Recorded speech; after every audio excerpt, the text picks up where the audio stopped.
लद्दाख के मशहूर जलवायु कार्यकर्ता, इंजीनियर और थ्री इडियट फिल्म के असली रोचक कहे जाने वाले सोनम वांगचुक आखिरकार जेल से रिहा कर दिए गए। 170 दिन यानी लगभग 6 महीने की हिरासत के बाद केंद्र सरकार ने उनके खिलाफ राष्ट्रीय सुरक्षा अधिनियम एनएसए के तहत तत्काल प्रभाव से रद्द कर दिया गया। 14 मार्च 2026 को जोधपुर सेंट्रल जेल से बाहर आ गया। क्या हुआ फिर इस फैसले की पूरी कहानी चले समझते। सोनम वांगचुक लद्दाख के एक ऐसे शख्स है जिन्होंने शिक्षा, पर्यावरण, जल संरक्षण में क्रांति लाई थी। उन्होंने एसिम्यूल स्कूल बनाया जहां बच्चे बिना बोर्ड एग्जाम के पर्यटन शिक्षा लेते थे। आइए स्टेप बाय आइस स्तूप का आइडिया दिया। ग्लेशियर जैसे बर्फ की संरचनाएं जो गर्मियों में पानी जड़ता। फिल्म थ्री इडियट में आमिर खान के किरदार रोचक इन्हीं पर आधारित है। लेकिन पिछले कुछ सालों से लद्दाख की राजनीतिक मांग के लिए लड़ रहे पूर्णा राज के दर्जा, छठी अनुसूची के तहत संरक्षण और लद्दाख की विशेष संवैधानिक सुरक्षा की बात की गई थी। सितंबर 2025 में लेह में बड़ा विरोध प्रदर्शन हुआ था। लोग राजौर और छठी अनुसूची की मांग भी कर रहे थे। प्रदर्शन हिंसक हो गया और पुलिस की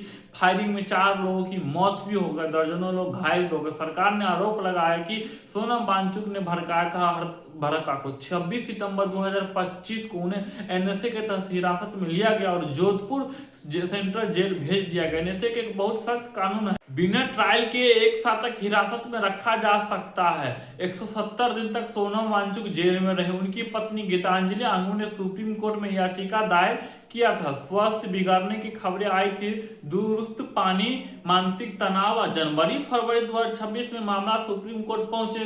कोर्ट ने सरकार से पूछा कि एनएसए का इस्तेमाल क्या जरूरी था। 16 मार्च की सुनवाई होनी थी, लेकिन सरकार ने अचानक 14 मार्च को फैसला लेके एनएसए रद्द किया। गृह मंत्री अमित शाह ने कहा कि लद्दाख में शांति, स्थिरता, आपसी विश्वास का माहौल बनाना है। सभी पक्षों में शांति का मदद भी गुहार रहा है। सोनम वांगचुक ने एनएसए के सभी अवधि पूरी कर लिया था, इसीलिए हिरासत की रद्द किया जा। यह फैसला सेक्शन 14 के तहत लिया गया था, जो एनएसए में बहुत कम इस्तेमाल होता। 14 मार्च 2026 के दोपहर करीब 1:30 पर जोधपुर जेल से रिहा हुआ था। उनकी पत्नी गीतांजलि मौजूद थी उनके साथ। बाहर आते हैं उन्होंने कहा कि अब वो अपने पुराने काम, शिक्षा, पर्यावरण संरक्षण पर लौट आएगा।